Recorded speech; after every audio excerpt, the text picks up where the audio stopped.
Depuis quelques mois, le monde des influenceurs fait face à de nombreuses polémiques, notamment après le comportement discutable de certaines personnalités issues de la télé-réalité.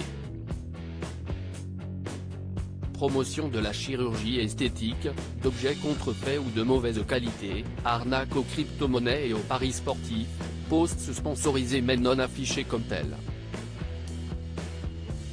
Au fil des mois, la liste des griefs à l'encontre de certaines personnalités issues de la télé-réalité a pris une ampleur considérable, au point que le gouvernement a pris des mesures.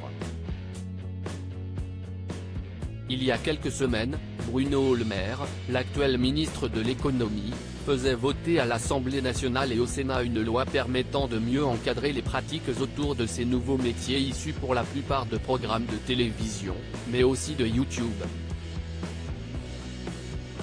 Cela concerne tout le monde, y compris les influenceurs partis à Dubaï. Julie Paredes s'explique s'être installée à Dubaï pour la sécurité. L'une d'elles s'exprime auprès de Jérém Star, il s'agit de Julia Paredes, maman et célèbre.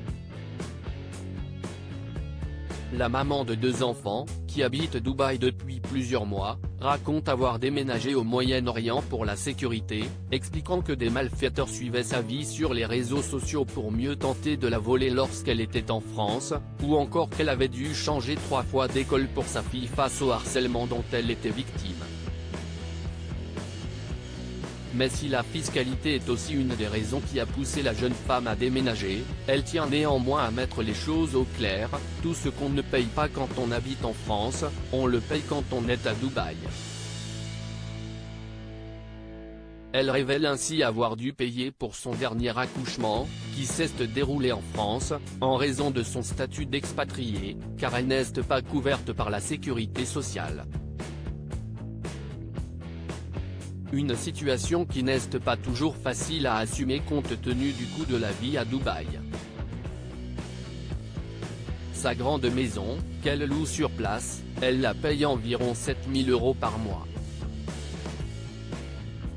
Il a tué le business. Julia Paredes parle de Booba et du grand nettoyage, une somme énorme, alors que suite aux polémiques autour des influenceurs et à la guérilla que leur a lancé le rappeur Booba, la situation économique pour ces personnes devient plus compliquée qu'avant. Il y avait des mois où je touchais 35 000 €, et après les polémiques, on est tombé à environ 5 000 € par mois, explique-t-elle, accusant l'artiste d'avoir tué le business.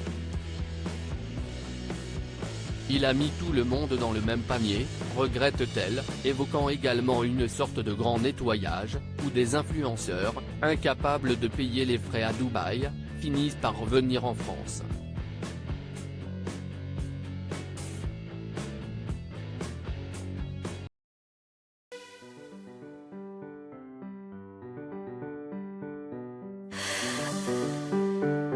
The man I love